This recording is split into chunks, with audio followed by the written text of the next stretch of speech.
அனைவருக்கும் சிறந்த பரிசு சாரேகாமா கார்வான்.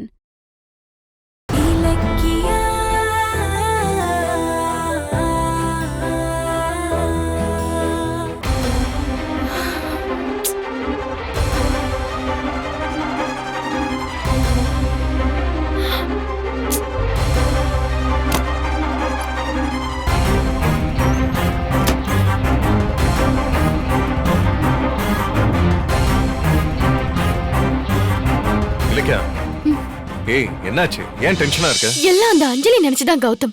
என்ன அவ ரொம்ப டென்ஷன் பண்ணிட்டா. ஏன், என்ன நடந்துச்சு? நீ இன்னொரு தடவை சீண்டலான்னு ட்ரை பண்ண. என்னடி பண்ணுவ? ஒன்னும் பண்ண மாட்டேன். அத்தைக்கு ஆப்பு வச்சிருவேன். என்ன பாக்குற? இப்ப அத்தைக்கு வெறும் மயக்கம் தான் வந்திருக்கு. என்ன சீண்டுன அத்தைக்கு அடுத்து நெஞ்சு வழிய வர வச்சிருவேன். அந்த அஞ்சலி திருந்துற மாதிரி தெரியல கௌதம். அவ இந்த வீட்ல நிம்மதி இல்லாம பண்ணிட்டுதான் ஓய்வா போல இருக்கு. அஞ்சலி திருந்த மாட்டான்னு எனக்கு நல்லாவே தெரியும். அவதான் கார்த்திக கடத்தினான்னு தெரிஞ்சப்பவே நான் கிளம்பி போய் அஞ்சலியை உண்டுல ஆக்கியிருப்பேன். ஆனா நீ வேணான்னு அன்னைக்கு தடுத்த. இப்ப பாரு, கொஞ்சம் கூட இறக்கம் இல்லாம ஜானுவோட உயிருக்கு உழ வைப்பேன்னு சொல்றான். இதுக்கு மேல இதை விட்டு வைக்க கூடாது. வா, இப்பவே எல்லாரையும் கூப்பிட்டு அஞ்சலி பண்ற கிரிமினல் தனத்தை அம்பலப்படுத்திடுவோம். கௌதம், கொஞ்சம் பொறுங்க கௌதம். நீங்க அவசரப்பட வேண்டாம். அவசரப்படாம பொறுத்து போய் ஜானு அவகிட்ட பலி கொடுக்கலாம்னு சொல்றியா? இந்த பாரு, அஞ்சலியும் கார்த்திக்கும் எனக்கு என்ன கஷ்டம் கொடுத்தாலும் அத நான் தாங்கிப்பேன். ஆனா அவங்க ஜானு ஏதாவது தொந்தரவு பண்ணாங்கன்னா நான் மனுஷனாவே இருக்க மாட்டேன். உங்க ஃபீலிங் எனக்கு புரியுது. ஆனா உடனே இந்த பிரச்சனையை நம்ம தீர்க்க முடியாது. நேரம் வரட்டும், அந்த அஞ்சலியோட முகமூடியை நம்ம கிழிக்கலாம். நேரங்களை பாக்குறதுக்கு அஞ்சலி ஒண்ணு சாமி கிடையாது. ஒன்னா நம்பர் பிசாசு. அவளால தான் இன்னைக்கு ஜானுவோட உடம்புக்கு முடியாம போயிருக்கு. இன்னொரு நாள் இதே மாதிரி சண்டை வந்து ஏதாவது ஆச்சுன்னா ஜானுவை காப்பாத்த முடியுமா? சொல்லு. இந்த பாரு, நாம இப்பவே அஞ்சலியோட நாடகத்துக்கு முடிவு கட்டிட்டு ஜானுவை கூட்டிட்டு போய் எங்கேயாவது தங்கிக்கலாம். அப்பதான் ஜானு நிம்மதியா இருப்பாங்க. அவங்க உடம்புக்கு எதுவும் ஆகாது. புரியுதா? வா. கௌதம், சொன்னா கேளுங்க கௌதம். அத்தை இந்த குடும்பம் பிரிய கூடாது, எல்லாரும் ஒத்துமையா இருக்கணும்னு அவங்க போராடிட்டு இருக்காங்க. இப்ப போய் நாம அவங்கள வெளியே கூட்டிட்டு போகணும்னு வைங்க, நாமளே குடும்பத்தை பிரிச்ச மாதிரி ஆடாதா? இல்ல அது அத்தை தான் ஏத்துப்பாங்களா? ஐயோ இலக்கியா, நீ புரியாம பேசிக்கிட்டு இருக்க. அந்த அஞ்சலி தான் கார்த்திகை தூண்டி விட்டு பிரச்சனை பண்றான்னு அவ வாயாலே கேட்டதுக்கு அப்புறம் எப்படி சும்மா இருக்க முடியும்? கௌதம், உங்க கோவம் தான் எனக்கும் இருக்கு. ஆனா அத்தை இப்பதான் நம்ம ஹாஸ்பிடல்ல இருந்து கூட்டிட்டு வந்திருக்கோம்.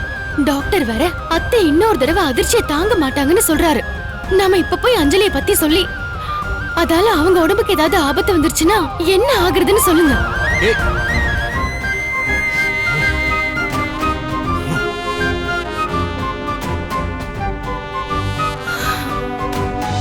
கௌதம், எல்லாத்தை விட ஒரு முக்கியமான விஷயம் இருக்கு. ஏற்கனவே கார்த்திக் உங்களை பார்த்து என் அம்மாவை என்கிட்ட இருந்து பிடுங்க பாக்குறியான்னு சொல்லிட்டே இருக்கான். இப்ப அத்தைய மட்டும் நம்ம வெளியே கூட்டிட்டு போனா அவன் சொன்னது நிஜம்னு அவன் சண்டைக்கு வரமாட்டானா? இப்ப என்ன பண்ணலாங்கற? அஞ்சலி பண்றதெல்லாம் பார்க்காம கண்ணை மூடிக்கலாம்னு சொல்றியா? அப்படி சொல்லல கௌதம். அவன் விஷயத்துல கொஞ்சம் நிதானமா இருக்கலாம்னு சொல்றேன். ஏன்னா அந்த அஞ்சலியோட பலமே கார்த்திக் தான். கார்த்திக் வேற அஞ்சலிய முழுசா நம்புறான். அவனுக்கு உண்மையை புரிய வைக்காம நாம ஜெயிக்க முடியாது.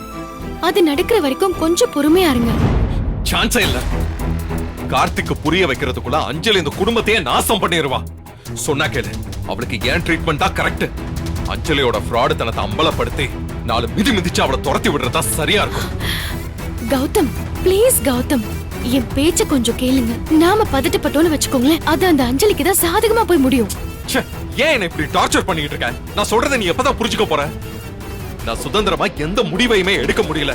நீ ஒரு பக்கம், ஜானு ஒரு பக்கம், ரேவதி அம்மா ஒரு பக்கம் எமோஷனலா முட்டாள்தனமா பேசியே என் கைய கட்டி போடுறீங்க. அஞ்சலியோட சுயரூபம் தெரிஞ்சும் நான் எதுவும் பண்ண முடியாம தவிச்சுக்கிட்டு இருக்கேன். இங்க பாரு, இன்னொரு தடவை அவளால ஜானுக்கு ஏதாவது ஆச்சு, அதுக்கப்புறம் என்ன யாராலையும் கட்டுப்படுத்த முடியாது. அவ்வளவுதான் சொல்லுவேன்.